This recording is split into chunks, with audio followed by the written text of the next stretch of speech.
Olá, bom dia, segunda-feira, 6 horas em ponto. Seja muito bem-vindo, muito bem-vinda ao programa A Notícia de Frente. Bom dia, professor Haroldo Arruda. Bom dia, Luciana Gavilha. Bom dia, ao jornalista Kleber Lima. Bom dia a você. Uma excelente e iluminada semana a todos. Bom dia, Kleber Lima. Dia 13, ainda bem que não é sexta-feira, é segunda-feira, né? Começando agora. Bom dia para você. Bom dia, Luciana. Eu não tenho nada contra o 13, né? O 13 é um número bonito até, eu gosto. Bom dia para você, bom dia, bem-vinda de volta. Obrigada, bom dia, Haroldo. obrigada. Bom dia a você que nos honra diariamente com a sua audiência. Bom dia. Tenhamos todos uma semana abençoada. Olha, eu só brinquei aqui, gente, com o dia 13, porque é 13 segunda-feira, não é 13 sexta-feira. Não tem nada a ver aqui com questão partidária, viu? Eu tô apenas brincando aqui com a data e com o dia, viu? Bom, olha, já fica aí o nosso número do WhatsApp para você fazer aquele bate-papo bem gostoso aqui conosco. Já sabe, o momento de interação contigo muito importante, que a gente adora e precisa. Agora, vamos dar aquela olhadinha nas imagens do trânsito. Vamos ver como está a movimentação nas principais vias daqui de Cuiabá, já que final de semana teve uma condição climática mais favorável, amena, com chuvas isoladas em várias regiões, ventania em grande parte do estado. Olha, segunda-feira começou cedo hoje, hein? Movimento já nos dois sentidos aí da pista. Nós estamos mostrando a rodovia Palmiro Paes de Barros com a Avenida Fernando Correia da Costa. O movimento aí tranquilo, claro, mas um pouquinho mais encorpado para o horário. Muitas vezes esse trecho nesse horário aí quase não tem muita movimentação não, viu? Segunda-feira, começando agora, muita energia positiva aí para você começar essa semana aí com o pé direito, chave de ouro, hein? Agora estamos na Prainha, pertinho ali da Avenida Mato Grosso, movimento também tímido para o horário, fluindo normalmente, cenário diferente aí, paradeira total nesse outro trecho aí da Avenida Mato Grosso. Quase sem movimento nenhum. Atenção, gente, acordando agora. Fique aí conosco porque temos muitas notícias. Estamos mostrando agora as imagens do trânsito para saber qual o destino aí, para mostrar como vai estar, né, o traçado aí do seu destino. Nós estamos mostrando imagens agora do viaduto, uma bela imagem aí mostrando, né, uma parte mais moderna de Cuiabá, do viaduto do Despraiado. Movimento também muito tranquilo, os faróis acesos ainda, mas seguindo com muita tranquilidade, graças a Deus, uma segunda-feira que promete ser maravilhosa, já que não tem aquele calorão hoje, os ânimos ficam mais leves, choveu, ainda bem. Ao verde, será que já está reagindo aí um pouquinho? Nós temos, é muito bom sempre mostrar a vegetação aí, nós estamos na Avenida do CPA, um movimento sempre um pouquinho mais, né, encorpado nos dois sentidos da pista. Olha que imagem belíssima, parece ali que o asfalto está até meio úmido, né, meio molhadinho. Que bom, agora voltamos novamente para um outro trecho, bem rapidinho, né, da Fernando Correia da Costa, com Arquimedes Pereira Lima. Olha, a grama já está começando a aparecer um pouquinho, está bem ainda, né, aquela cor dourada, né, de queimada. Olha, gente, passei por algumas rodovias aí e viu que é vegetação extremamente seca, hein? Meu Deus, que chuva abençoada. A Serra Kleber Lima ainda, infelizmente, você vê aquela imagem da vegetação negra, né, das queimadas. Feia a situação na rodovia, porque os incêndios atingiram também a parte ali da rodovia, bem pertinho mesmo, né, de todo o traçado e uma região ali extensa, viu, por onde o fogo passou. Mas graças a Deus a chuva está chegando, a primavera vem aí. Graças a Deus. Vamos para a última imagem, então, do trânsito nessa segunda-feira, do viaduto Murilo Domingos, sem movimento nenhum. Vamos acordar, gente, não vamos perder a hora na segunda-feira, hein? Reza a lenda que não dá muita sorte, não, né? Levantar com atraso na segunda, chegar atrasado, nada disso. Vamos levantar. Já vamos ficar bem antenados aqui no programa A Notícia de Frente, porque está recheado de notícias. E vamos começar agora, hein? Vamos diretamente para a Câmara de Vereadores de Cuiabá, porque ainda tem em andamento a CPI dos medicamentos, é isso mesmo. E os vereadores querem continuar trabalhando com a comissão, vai ter até uma prorrogação. Vamos entender então o motivo de estender os trabalhos desta comissão. Roda aí o VT.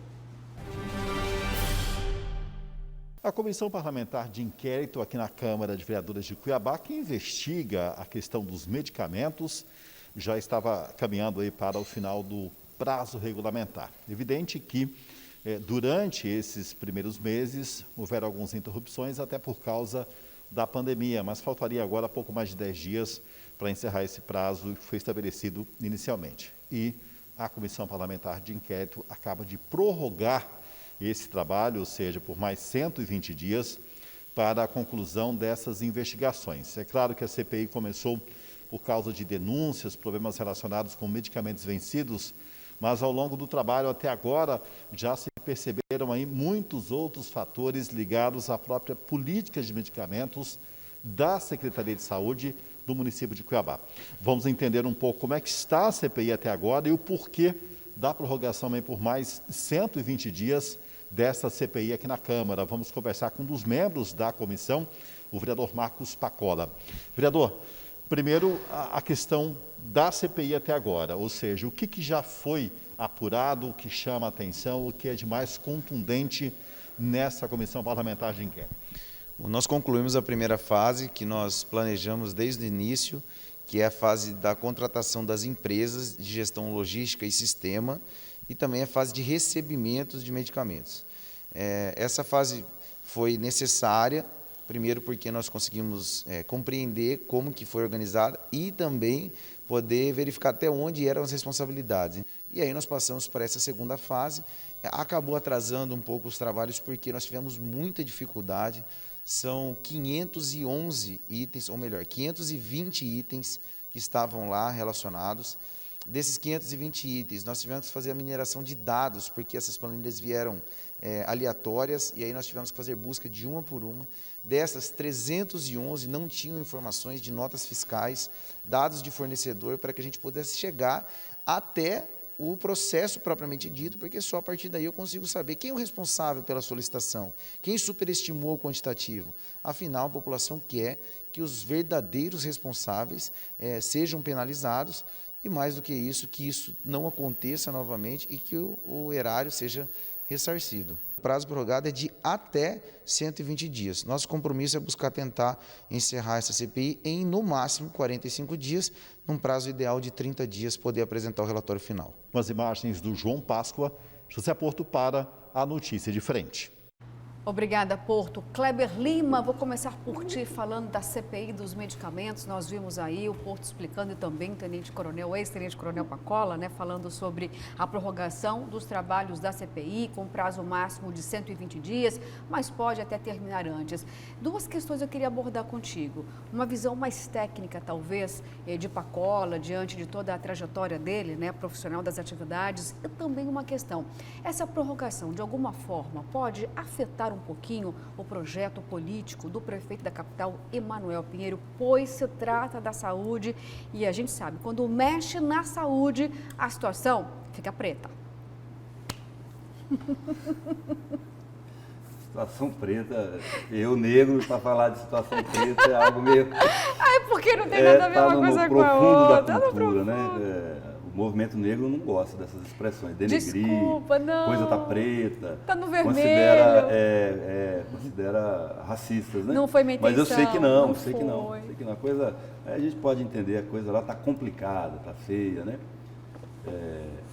Eu acho assim, primeiro que em relação ao tenente-coronel, ele é tenente-coronel ainda, da reserva, verdade, né? Da remunerada. reserva. Eles ficam por um tempo ainda na reserva remunerada, embora nunca tenha acontecido, mas em tese ainda poderiam ser convocados para alguma missão, em caso de necessidade.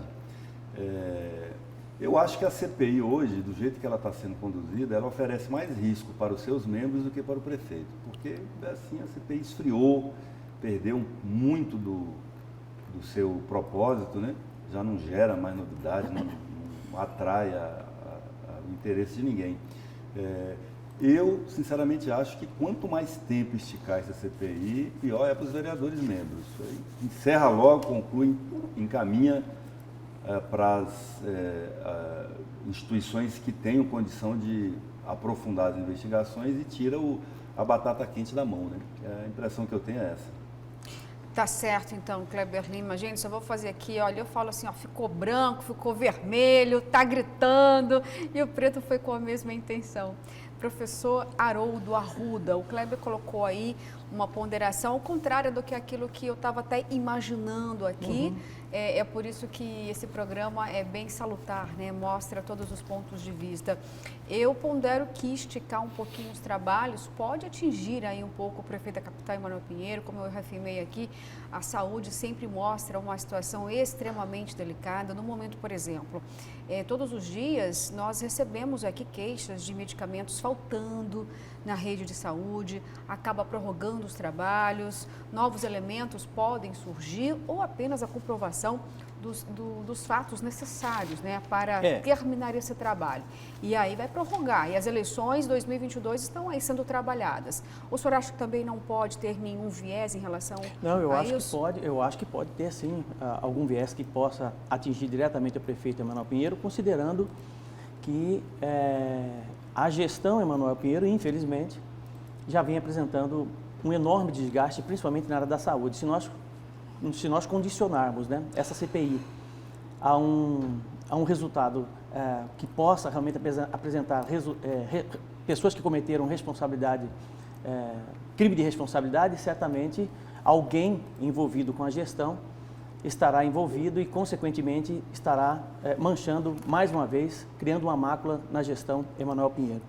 A dilação desse prazo por parte do Pacola, eu já disse por algumas vezes aqui que alguns vereadores são bem intencionados com relação a essa questão da CPI dos medicamentos, né? Aparentemente, aparece assim, estão empurrando com a barriga para tentar algum resultado.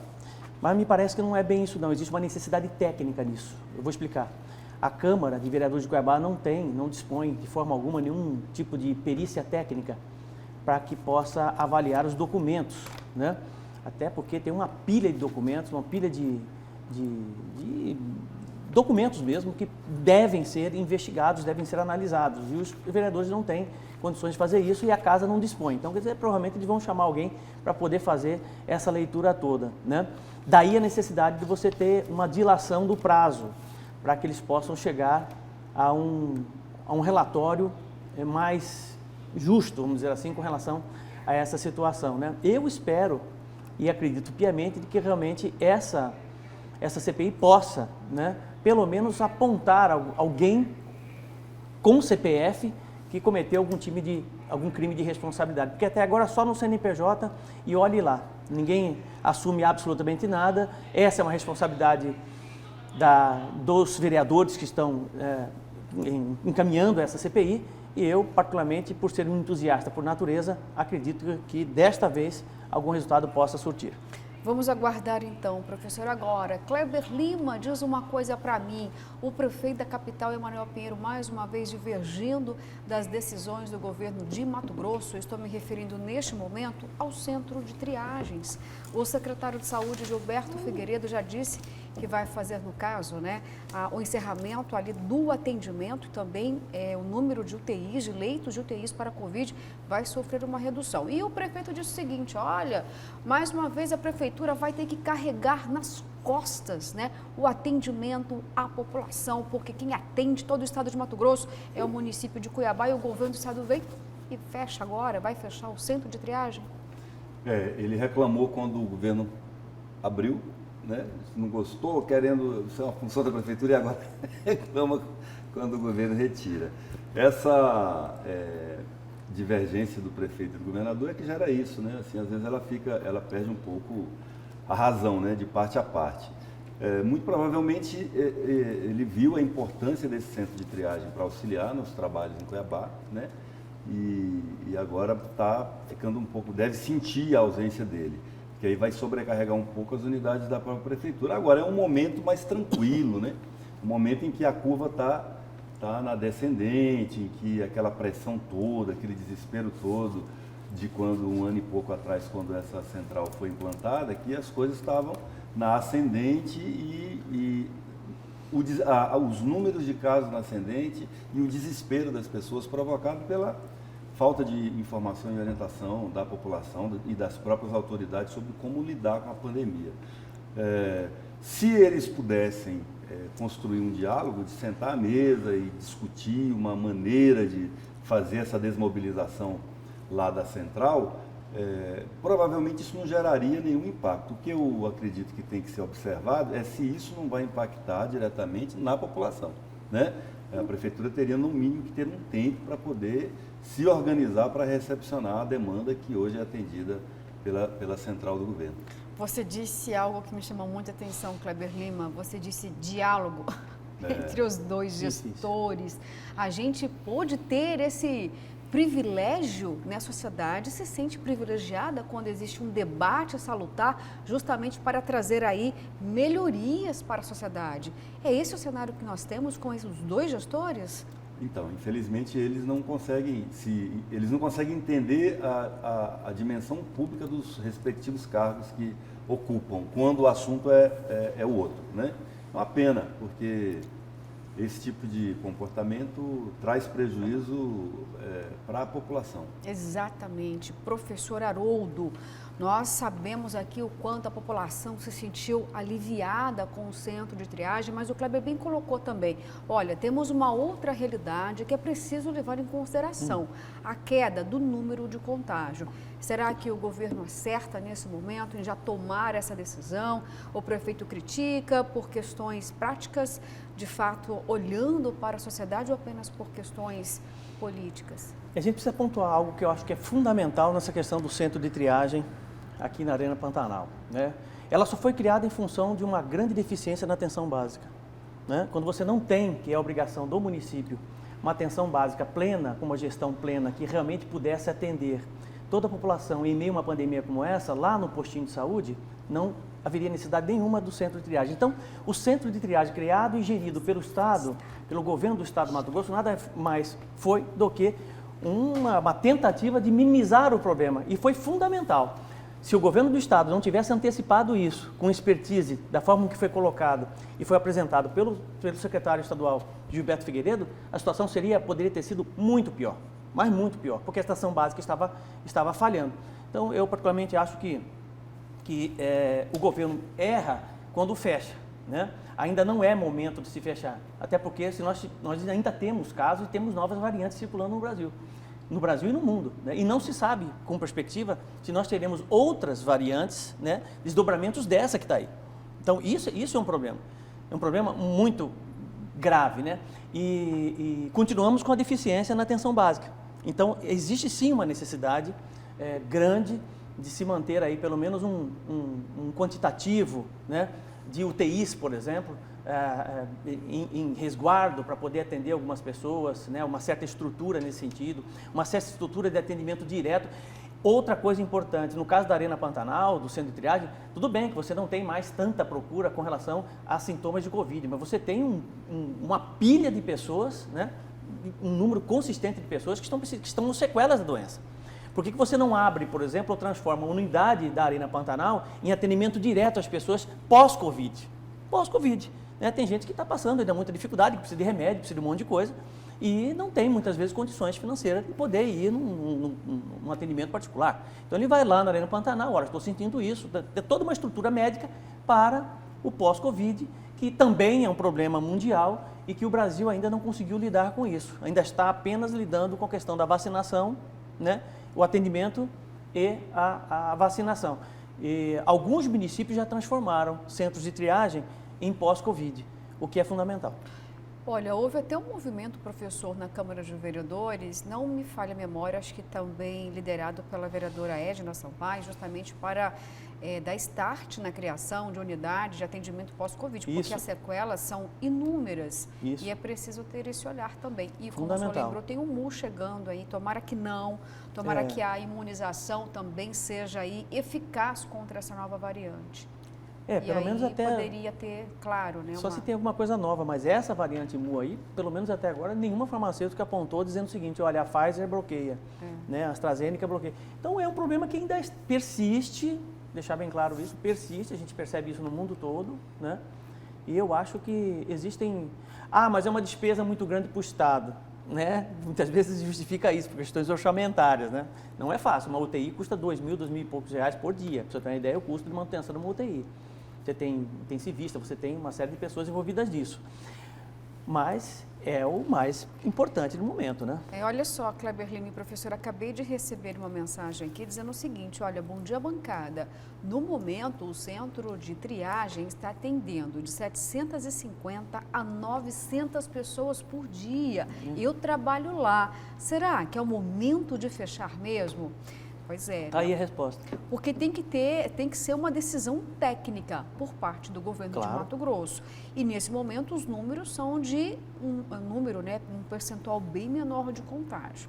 Mas enfim, será que foi técnico, Kleber? Então, lembrando que a demanda diminuiu, embora seja um número grande, mas já diminuiu consideravelmente do que era, né? Eram dezenas de milhares de pessoas. Levar em conta que, uma informação aqui, Luciana, o secretário de Saúde do Estado, o nosso querido Gilberto Figueiredo, está de licença. Ele tirou 10 dias aí de licença, porque ele estava meio estafado, precisando, segundo ele, de dar uma respirada, e deixou uma advogada lá no lugar, que era Quelube Oliveira, que é uma adjunta sistêmica, né? Então, durante esses próximos dias. E talvez esse diálogo fique ainda mais difícil porque a gente está com essa instabilidade na Secretaria Municipal de Saúde também, né? Conversar com quem lá, né? Exatamente, como, né? Agora, vamos pontuar, já que você falou da estafa, digamos assim, né, do secretário de Saúde, foram anos desafiadores também, porque ele enfrentou Covid, depois inúmeros problemas de saúde. Duas Covids e uma pneumonia. E ele também tem um problema crônico, não tem? De saúde, acredito, agora esqueci esse nome. Crohn, não é? Crohn, no intestino, né? Exatamente, né? Não sabemos se são sequelas em relação a todo o fator aí Covid-19. E falando aqui dos números, vamos mostrar então, nós estamos falando aqui dessa queda. Hoje, gente, existe 19% de taxa de ocupação em leitos clínicos disponíveis no SUS, 39% de pessoas que estão hospitalizadas em leitos de UTI. Olha, um número dos menores desde que a pandemia começou, graças a Deus. É um indicador de imunização, ou seja, a vacina protege para que você talvez possa contrair ainda, infelizmente, a doença, mas não vai ter gravidade, né? O percentual de quadro grave em pessoas imunizadas é bem menor. Internadas no momento, 785 pessoas. Ou seja, né, temos aqui um quadro diferente, infelizmente óbitos, 13.637, mas graças a Deus já está freando. Nós tínhamos números bem elevados todos os dias, graças a Deus já não é a mesma situação.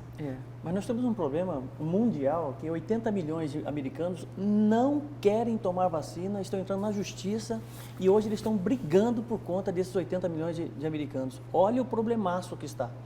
Porque, veja bem, uma vez que você tem um país como esse, que tem 360 milhões de habitantes, 80 milhões não quer tomar vacina de jeito nenhum e está entrando na justiça para não tomar vacina, você imaginou a possibilidade de você ter uma outra variante, né, de você ter mais pessoas contaminadas?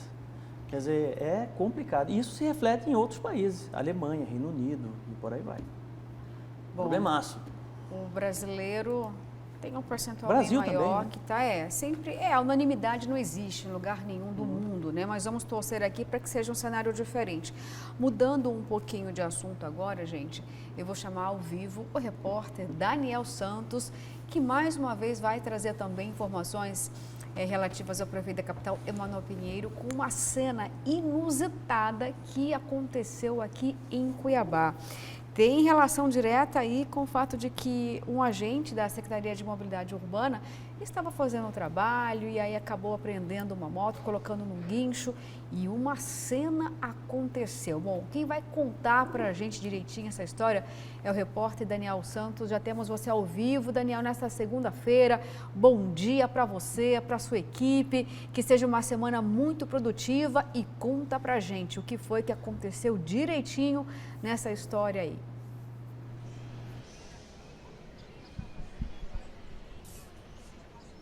Uma semana abençoada para você também, Luciana, para todos aí no estúdio, produção, equipe técnica, todos os colegas aqui comigo, fazendo com que a gente entre no ar para todo o estado de Mato Grosso. Pois bem, Luciana, o Rael da Silva Ciste, ele tem 44 anos. O Rael, ele é um ex-pizzaiolo. O ex-pizzaiolo acabou perdendo o emprego com essa pandemia e decidiu seguir outro caminho, não pode ficar parado, né, nessa história toda. Então o que acontece? Ele conseguiu uma moto, uma CG Titan, que era o sonho dele, pegar uma moto e desenvolver o seu trabalho. Pois na sexta-feira, no meio da correria, ele estava ao lado do Shopping Três Américas, pertinho ali do viaduto Clóvis Roberto, só que ele estacionou num lugar proibido. O pessoal da CEMOB, a Secretaria de Mobilidade Urbana, estava por ali observou essa moto e veio multa e guincho em seguida. Quando ele voltou do trabalho de distribuição de quentinhas, e ali quem conhece a Passarela, a Avenida Brasília, o anexo ao shopping, sabe que ali o prédio é bem grande. Quando o Rael voltou, a moto já estava sendo preparada para ser guinchada. A cena a seguir, a gente tem as imagens, vou pedir para a produção colocar aí para a gente, com o áudio do momento em que ele implora para os agentes não levarem o seu instrumento de trabalho. Vamos ouvir. Não faz isso, pelo amor de Deus, eu tô pedindo de joelho pra senhora aqui. Desce a moto do cara. Bora, desce a moto do cara. Desce a moto. Pelo amor de Deus, eu tô pedindo pra não fazer isso. Mas a senhora tá fazendo, tirando meu ganha-pão, moço, pelo amor de Deus, não faz isso. Desce a moto do cara. Pelo amor de Deus, eu só tô pedindo aqui, o aplicativo tá chamando pra me bloquear, senhora. Eu não tenho condições, eu tô pagando a moto ainda, mas eu tô pagando a moto, pelo amor de Deus. Pois bem, esse é o Rael no momento de desespero, tomado pela emoção. Ele que estava num dia de grande movimento e eu conversando com motoboys ali na entrada da Morada da Serra, eles disseram, é um dia de fato em que você consegue faturar mais, sexta, sábado. Ele teve a moto apreendida, ali não adiantou. Ele se ajoelhou, implorou, muitas pessoas se comoveram, a imagem viralizou e a moto foi parar no pátio da CEMOB. Pois bem, mais tarde, já no encerramento do expediente, veio uma nota da prefeitura dizendo que não era somente o fato da moto estar estacionada em local proibido. Ela também estava com documentação atrasada, o IPVA atrasado, e que o prefeito Emanuel Pinheiro iria tomar alguma atitude. E de fato isso aconteceu já na sexta-feira à noite. A gente tem as imagens para mostrar aí, o momento em que o Rael encontra o prefeito Emanuel Pinheiro pessoalmente e o momento em que a moto dele é liberada com a informação de que o prefeito pagaria o IPVA. O prefeito Emanuel Pinheiro liberaria essa moto já numa condição legalizada para que ele volte a trabalhar normalmente. Passando, ali foi por volta das 7 da noite, mais tarde já, tinha uma operação, uma blitz lei seca. E o delegado da Delegacia de Trânsito, de Delitos de Trânsito, o delegado Christian Cabral, ele acompanhando toda essa história, o trabalho dos fiscais da CEMOB, o encaminhamento da moto, a reação do prefeito e, mais tarde, a liberação da moto para o Rael, o delegado ironizou a atitude do prefeito. Vamos acompanhar. Hoje é sexta-feira, 10 de setembro. Nós estamos aqui, nos preparando para mais uma operação Lei Seca Integrada. E hoje eu tenho um recado especial para você, munícipe de Cuiabá. Se o licenciamento você não pôde pagar, não tem por que se preocupar. Basta no chão ajoelhar que o senhor prefeito vai te ajudar. Essa promoção tem validade. É a próxima eleição. Aproveitem!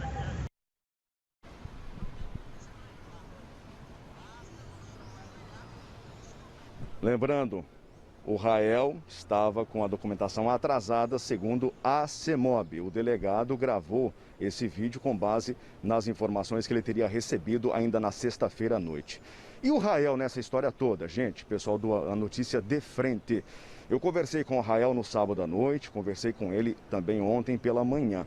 Ele disse que estaria muito ocupado, que esse vídeo, depois de viralizar, ele recebeu a ajuda de muita gente, muita oferta de trabalho, pessoas que entraram em contato com ele oferecendo trabalho para que ele continue em um ritmo acelerado e usando a sua moto para ganhar o sustento da família. Repito, esse pizzaiolo desempregado e trabalhando na rua, fazendo o serviço de entrega. O Rael, de 44 anos.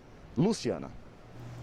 Obrigada, Daniel, pelas informações. Kleber e professor, vou pedir ajuda de vocês porque eu estou atônita com o que estou vendo. Quase chorei, gente, com o Rael ali ajoelhado, implorando. Meu Deus do céu! Nós sabemos que a pandemia fragilizou a saúde financeira de muitos trabalhadores e quem está trabalhando com o aplicativo, muitas vezes é porque de fato perdeu aí a sua geração de renda, perdeu o seu emprego e aí a gente observa uma cena lamentável dessa, o trabalhador ajoelhado pedindo pelo amor de Deus, não leve embora o meu ganha-pão. E aí depois vem o prefeito com o ato humanitário Kleber Lima e acaba perdoando, vai ajudar esse motorista por aplicativo, aí vem um delegado, ironiza toda essa situação, fez até um cordel, digamos assim, bem parecido, até fez uma rima, e eu estou aqui pensando, o que aconteceu, o que é isso?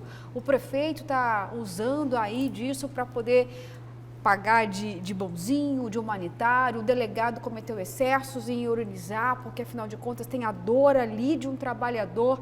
Explica para mim a tua visão, Kleber. Aí é uma questão mesmo de opinião, né? De lado como é que cada um vê, porque os fatos falam por si só.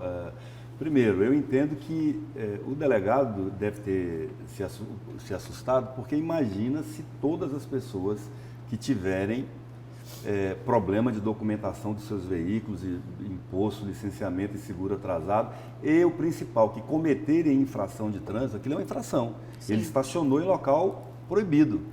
É uma infração. Entre as inúmeras infrações de trânsito que há, de excesso de velocidade, de fazer conversão em locais proibidos, enfim.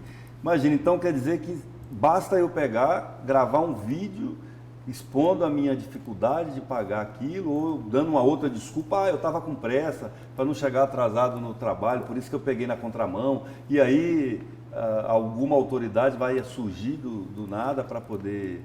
Aí não foi perdoado, né? Ele pagou, né? Ele pagou tanto a multa de trânsito como o licenciamento que estava atrasado, o prefeito, do bolso, né? Sensibilizado provavelmente pelo alcance do vídeo que o rapaz gravou, e como você falou, a gente olhando assim no primeiro momento, fica mesmo comovido, né, com a situação dele. Agora, tem uma outra informação que eu quero trazer aqui, vou ler o jornal à parte de hoje, você me autoriza? Claro. Está aqui, virando o jogo. Midiático, o prefeito de Cuiabá, Emanuel Pinheiro, está sempre disposto a praticar o chamado marketing do bem, entre aspas. E o que ele fez na última sexta-feira, dia 10, quando chamou ao Palácio Alencar o entregador de aplicativo Rael da Silva, que teve a moto guinchada por agentes de trânsito um dia antes. Sensibilizado pelas imagens do rapaz, implorando para não ter o veículo apreendido, o gestor pagou a documentação atrasada, abraçou o entregador e fez fotos. O gesto foi elogiado por todos, até, presta atenção nesse trecho, Luciana, e você que está em casa, até que veio à tona a ficha criminal de Rael, que já foi condenado, presta atenção, segundo aqui o jornal A Parte, o jornal A Gazeta, na coluna A Parte, dessa segunda-feira, que me perdoe aí a Margarete, que eu não quis trocar o nome do jornal, que já foi condenado por abuso sexual contra 3 crianças. O jogo virou, e para o lado errado para Emanuel Pinheiro. Então, veja bem a importância da gente checar as coisas hoje em dia. Veja que até nem o prefeito está livre de incorrer em erro por falta de checagem. Aí falhou geral a assessoria do prefeito, que deixou ele no no calor da comoção causada pelo vídeo, fazer esse tipo de associação com um condenado por um crime tão horroroso como esse, né? Você vê que isso tudo serve de alerta para a gente hoje em dia, especialmente nós jornalistas, tomar extremo cuidado com as informações que chegam até a gente, com os vídeos, porque um vídeo que a pessoa... Você está percebendo agora a diferença do jornalismo para fake news? É essa. Porque o jornalismo vai atrás e checa, recheca, para informar a sociedade com todos os ângulos de um fato, né? O não jornalista não faz isso. Pega o vídeo e circula, e aí depois, muitas vezes, a gente está fazendo circular informação equivocada. Obrigada, Kleber Lima, por todos os seus esclarecimentos aqui. E a gente sempre fala o seguinte, professor, fazer o bem sem olhar a quem. Digamos que é um cenário que faz a gente pensar muito, né? De um lado, o que nós vimos ali, a dor de um brasileiro que estava trabalhando naquele momento, o outro lado da CEMOB, vem o delegado, ironiza, vem o prefeito e faz um gesto aí nobre, né, de humanidade. E toda essa situação agora, com essas informações que o Kleber acabou de trazer para a gente, e aí, o que a gente pode compreender de todo esse contexto?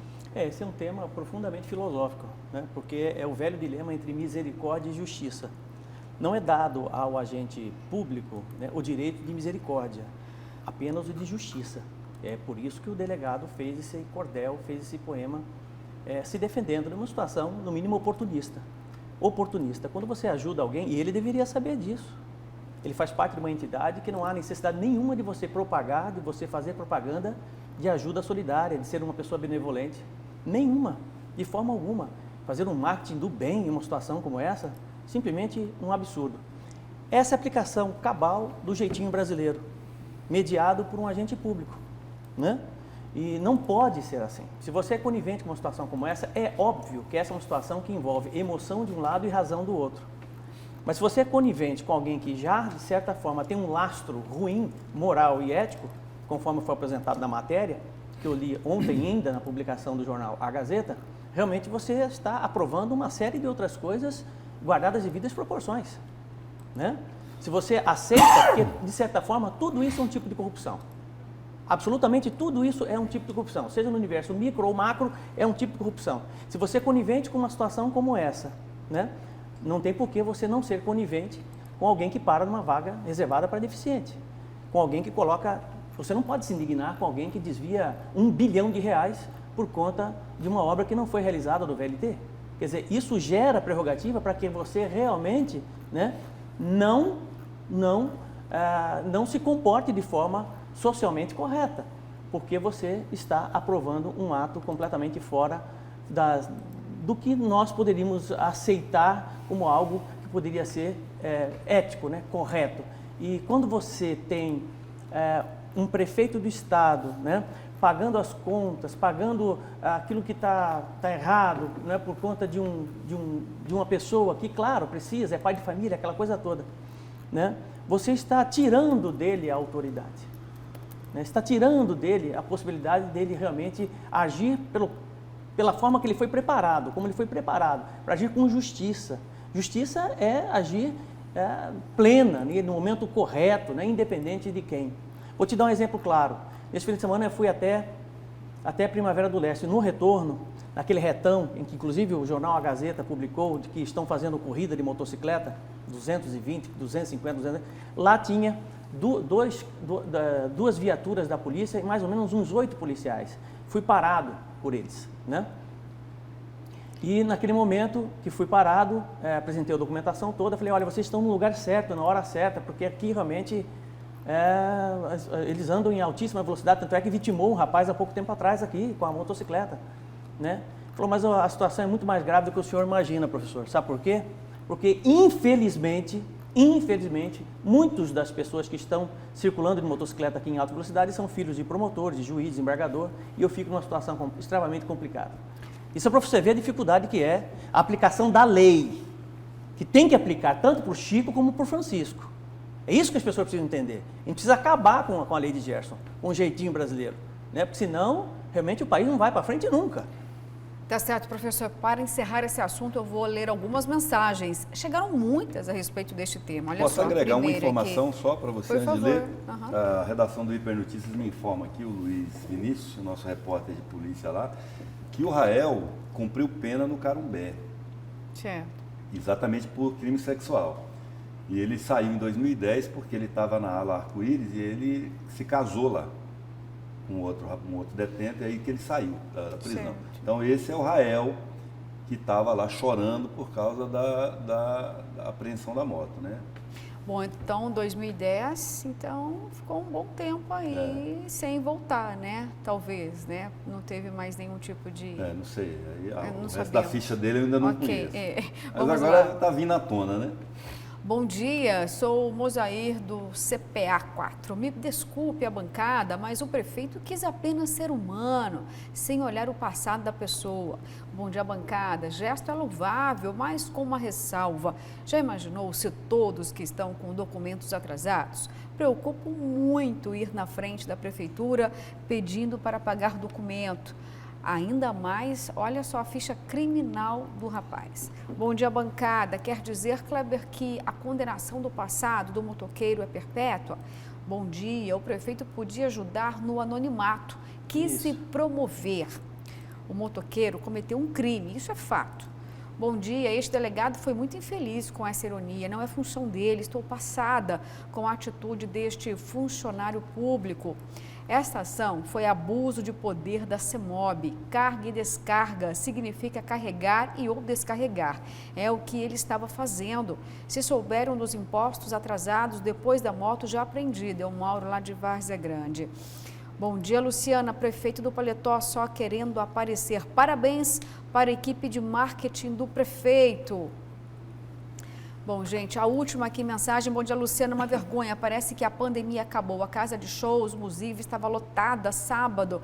E aí, será que pertence a algum figurão de Cuiabá? Bom, gente, vamos para um rápido intervalo, porque o tempo avança. Podemos voltar falando sobre isso então, viu? Daqui a pouquinho nós voltamos então com o programa Notícia de Frente. Vamos para um rápido intervalo.